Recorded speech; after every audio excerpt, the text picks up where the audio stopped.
Olá, a partir de agora você é nosso convidado a acompanhar uma conversa com o senador Ayrton Sandoval. E o nosso tema, os 30 anos da Constituição Brasileira. Comentávamos aqui, antes da gravação, o momento em que essa Constituição foi promulgada e o momento de hoje, onde houve aqui no Congresso Nacional uma sessão conjunta das duas casas, uma sessão do Congresso justamente para celebrar os 30 anos da nossa Constituição. O senador foi constituinte, tem aqui uma memória viva do que foi aquele momento, um testemunho do que foi o trabalho do Congresso naquele momento, né? E do que está sendo o Congresso que a gente vivencia hoje em dia. Senador, muito grata pela sua presença aqui no nosso programa. Comecei nossa conversa pontuando essa questão, né? Há 30 anos atrás, a promulgação da Constituição significou a mudança, uma virada de página. Saímos de um governo que não era democrático, que era conduzido pelos militares e chegávamos a um governo civil, né? E agora nós temos um presidente eleito pelo voto direto, que é um militar e que veio ao Congresso celebrar os 30 anos dessa Carta Magna. Como eram esses dois momentos e o que o senhor pode nos dizer dessa trilha, dessa trajetória, né? Eu vejo, assim, muita semelhança no ambiente. Naquela época havia-se uma grande expectativa, logicamente, de mudanças. O povo esperava mudanças.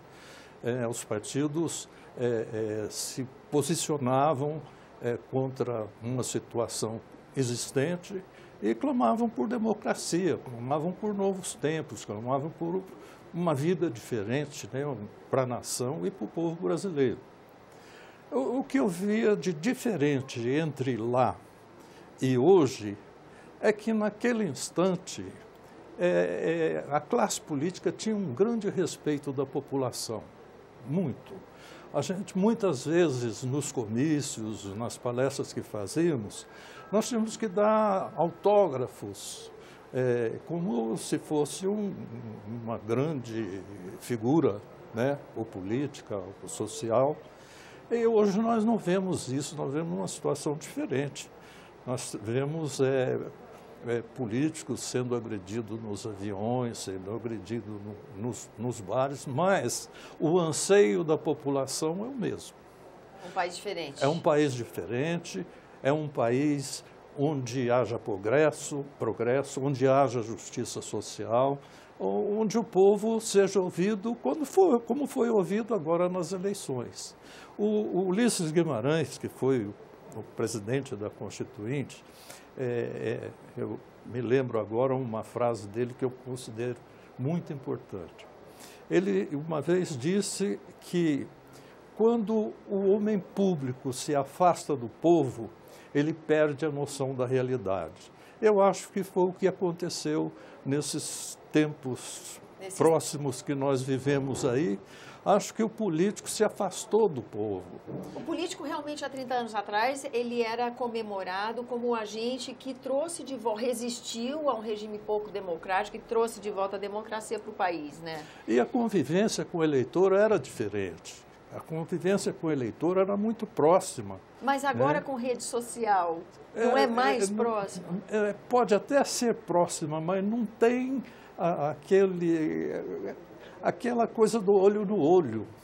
O que é importante é a gente olhar no olho do eleitor, o eleitor olhar no olho do seu governante, estar conversando com ele e estar sentindo que o que ele está dizendo é uma realidade, é uma verdade que ele pode confiar. Hoje não tem isso, essa expectativa. As redes sociais são muito importantes, foi muito importante na eleição, mas nós precisamos ainda aprender a interpretar o que acontece nas redes sociais. Nós não conseguimos interpretar o que acontecia nas ruas. Agora nós vamos ter que aprender a interpretar e entender o que acontece nas redes sociais, porque nem tudo que acontece ali é verdade, nem tudo que acontece ali é verdadeiro. Nem tudo que acontece ali é como se a gente estivesse olhando o olho no olho do cidadão, do homem público. É um pouco diferente essas coisas. Nesse aspecto, o mundo inteiro faz uma reflexão sobre isso, né? Porque em todas as eleições a gente está vendo que a presença da tecnologia, ela altera a realidade daquele ambiente, né? E olha, eu vou dizer uma coisa aqui que não é muito próprio do político dizer. Mas não foi só a classe política que mudou, não. o povo também mudou. Eu, por exemplo, eu fui eleito em 1974, deputado federal. Os companheiros da região, do meu partido, me ligavam e me convidavam para ir no comício na cidade deles. Eu ia no comício na cidade deles, estava lá o palanque armado, simplesmente não tinha show, não tinha nada nos primeiros mandatos meus, e o povo na rua.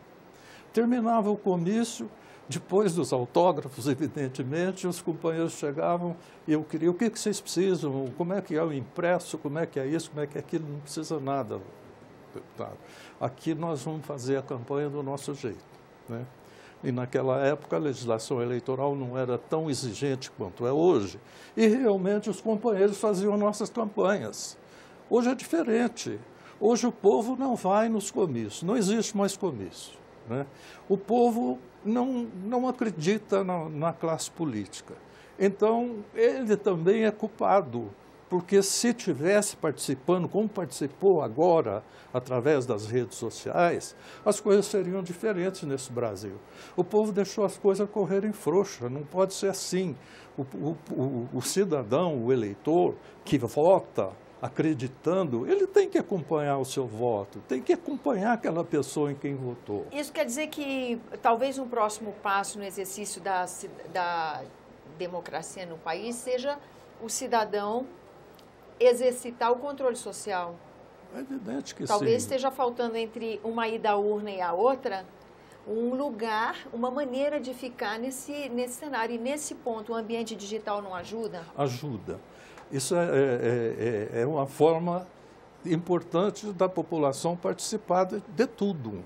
Hoje, por exemplo, aqui no Senado, nós temos a Rádio Senado, temos a TV Senado, que alcança o Brasil inteiro e que o cidadão pode acompanhar o que acontece aqui, o que acontece nas comissões. Isso é uma forma do cidadão acompanhar. A gente vê, por exemplo, essa semana, desculpa interromper o senhor, mas o presidente eleito Bolsonaro avisando aos seus eleitores e ao país como um todo de que ele mesmo está se encarregando de anunciar quem vai ser quem na composição dos ministérios pela rede social.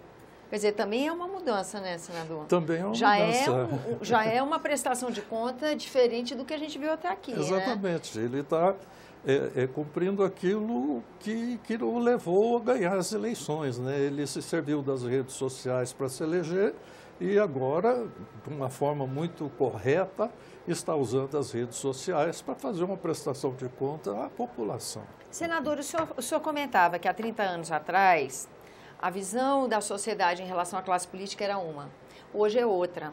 Há um lado que diz respeito, que é responsabilidade do próprio cidadão, que se ausenta desse processo político. Por outro lado, nós temos alguma responsabilidade da classe política, né? Como é que o senhor descreve essa trajetória da classe política num ambiente muito mais democrático, com as instituições bem consolidadas, com uma possibilidade de ação grande, se desconectar e perder a admiração da sociedade dessa forma? É aquela palavra do Ulisses Guimarães que eu disse há pouco, né? O político se afastou do povo e perdeu a noção da realidade, né? Então, ele deixou de interpretar o sentimento do povo.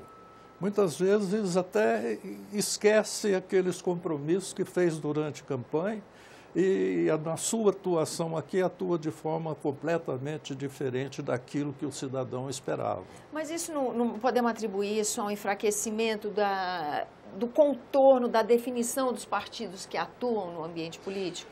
Eu acho que isso ajudou muito. Essa quantidade grande de partidos que existe hoje cria dificuldade até para o funcionamento do Congresso. Né? Nós vemos aí as sessões da Câmara e as sessões do Congresso, a gente não consegue votar, porque é uma quantidade tão grande de partidos que ocupa todo o tempo na tribuna e não se vota quase nada. Fica uma discussão quase que vazia, mais agressiva, mais de agressividade contra o governo, mais de agressividade contra os próprios parlamentares. Eu cheguei a assistir aqui em sessão do Congresso Nacional um deputado se dirigir ao presidente do Congresso Nacional tratando de você. Né? Antigamente, lá atrás, não existia isso. Existia a solenidade do cargo, o respeito à instituição, e isso hoje perdeu muito essa qualidade do homem público. Quando se perde o respeito à instituição, danou tudo, né? Aí danou tudo. Não há Constituição que resista a essas mudanças de paradigma. Senador, queria agradecer a sua presença aqui conosco, convidar o senhor para outras vezes conversar conosco, porque o assunto, esse tema... não vai faltar. Não vai faltar, né? Com tanta mudança que está vindo por aí. Muito grata pela sua presença, senador.